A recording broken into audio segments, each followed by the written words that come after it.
Yo guys, what's up? Welcome back to the YouTube channel. Today is day 29 of vlogging the journey. So I've been kind of sick this week, so I haven't been able to record any videos at all. So haven't been able to go to the gym, haven't been able to do anything really. So we're back again doing the videos, and we took a loss on NFP day. So I actually broke my rules this morning before taking a trade, so unfortunately ended up breaking my rules, and we ended up losing and paying the price for it. So I've kind of reevaluated my situation and kind of just decided not to trade at all on high impact news days. So we won't be doing that anymore. Learned kind of a hard lesson today from trading NFP news. So ended up taking a loss, and then yesterday we took a loss as well. So that was just a day where we were unlucky. But we'll get onto the charts, and then I'll show you guys exactly what I did. So we'll go onto the charts now. Let me just readjust my screen. Hold on. So yeah, this is I'll go over this entire week worth of trading, except for Tuesday, which I've already made a trading recap video for. So if you guys want to go watch that video from Tuesday where I traded and I won, go on to my day 28 video where I do a trading recap. So let's just go onto the charts now, and then I'll show you guys what I did on Thursday, which was ADP non-farm employment change. So this is not NFP day, so I was allowed to trade. Let me just go into the charts now, and then I'll show you exactly what happened. Let's just move that out of the way. Yep. Beautiful. So what happened essentially was that we got a hold on.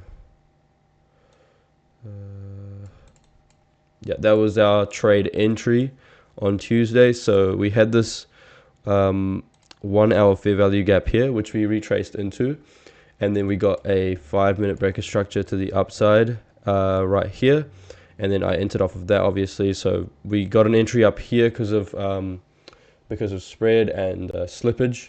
So we got a trade entry up here, and then we ended up losing. Price eventually respected the 1 hour breaker block, and so we can see the entry here where if we had taken it off the breaker block, we would have got a nice entry. So I would have entered around here when the breaker structure happened. So that would have happened here. I would have entered up here, and then stops below the last low formed. And then, yeah, we would have got a pretty decent setup for the day.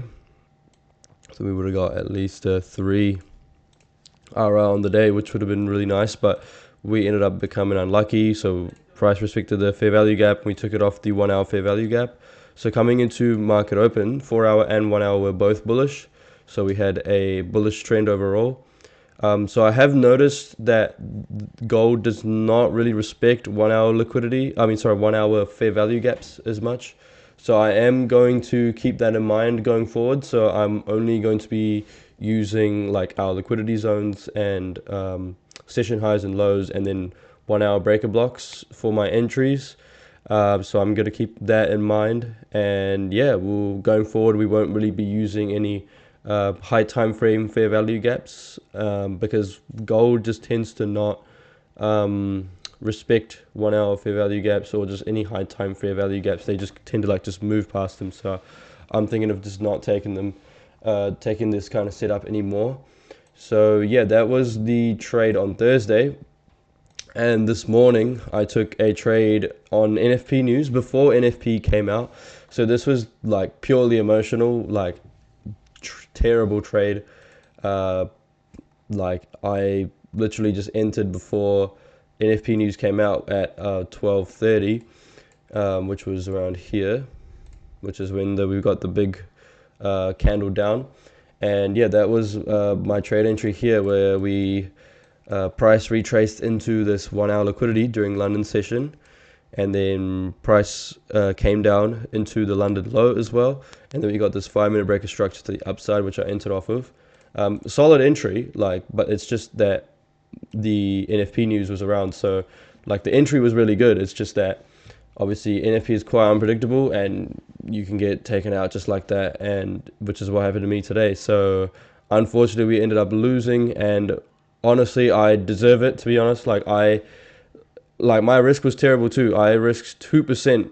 So I thought I set the stop loss at where I've marked it here, but unfortunately I had set it like below here somewhere. So that's where I actually ended up getting taken out, somewhere around here.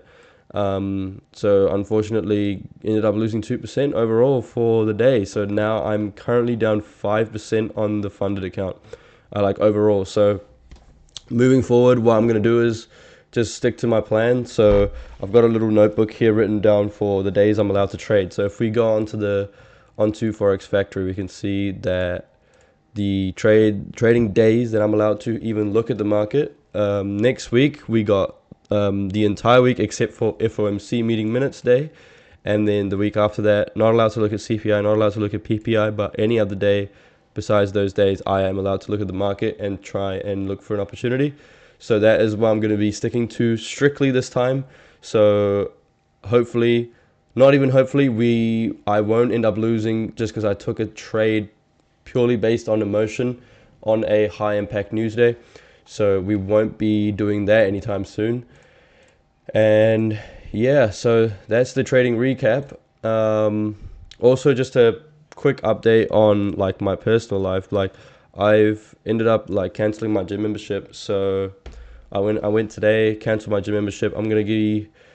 I think the membership cancels on the 1st of August. So we have to give them a notice period. So cancels on the 1st, and then I'll buy a membership at a different gym, much quieter gym, so I can actually record like some more fitness content videos as well. Like I reckon that'll be pretty cool.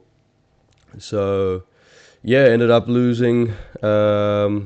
canceling my membership today. So yeah, that's also another update. So you guys should be able to see more fitness content coming soon with once I've moved to the new gym. So that will be around next month when I can actually move to the new gym. So yeah, I don't know if you guys have seen this, but it's quite viral right now with the Liverpool player Diogo Jota's death. So like last night I went to go and see some of my mates. So we hanged out last night, and we got some food, and we had a good time. And as soon as I got back home, I literally saw a post on Instagram, and I was like, damn. It was surreal. I was like, damn, this guy's so young.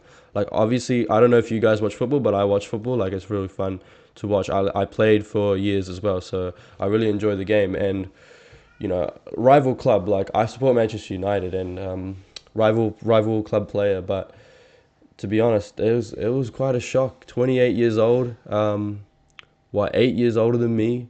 Not that much older, to be fair, if you think about it. And yeah, it just kind of made me realize like how important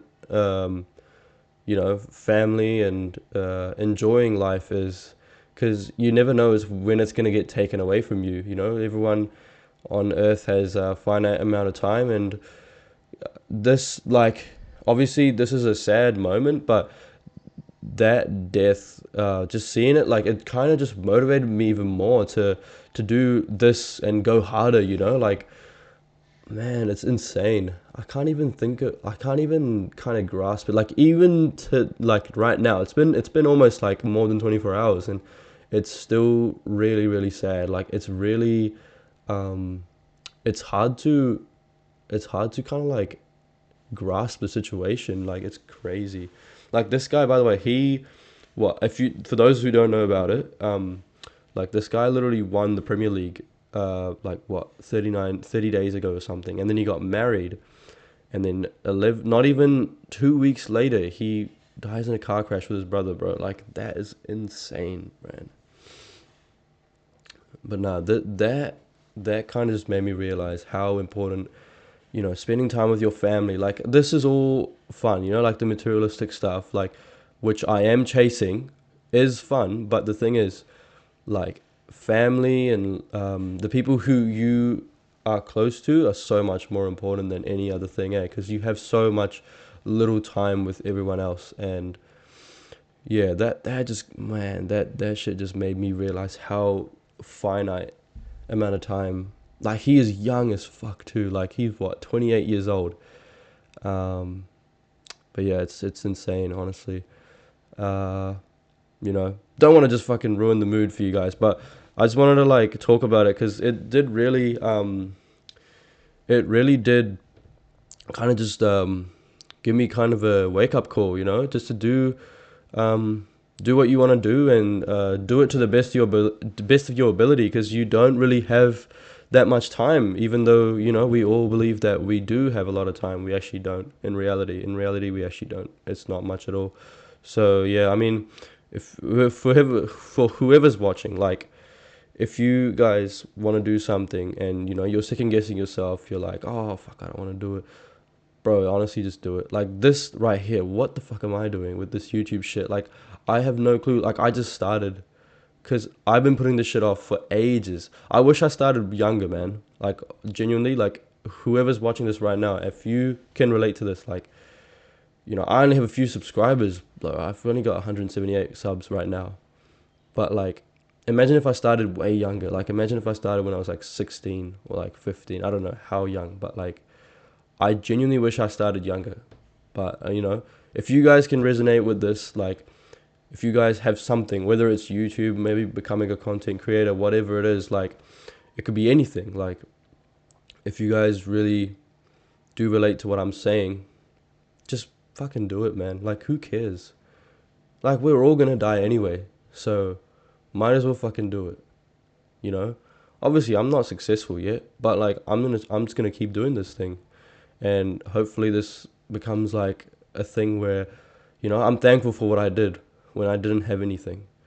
Um, but yeah, like, that whole situation just kind of woke me up, you know, and yeah, we're gonna keep doing the funded challenge. So we're currently down 5%. So next week we do have, let me just pull up the calendar again. So we do have a trading week next week. So just FOMC meeting minutes, which we'll be missing out on. But other than that, we can trade on Tuesday, Wednesday, Friday, and Saturday. So we'll be trading on all four of those days. I will be having a look on FOMC meeting minutes, however, because sometimes they do tend to have good setups. So I'll be looking at FOMC meeting minutes, but we'll see how we go. Anyway, that is the end of the video, guys. So if you guys do like my videos, hit the subscribe button, leave a like, comment down below. And yeah, if you guys want to stay up to date with my journey, trying to get a funded account, please hit the like and subscribe button, and, you know, just hit the bell notifications if you want to get notifications when I post videos. I'll catch you guys in the next one.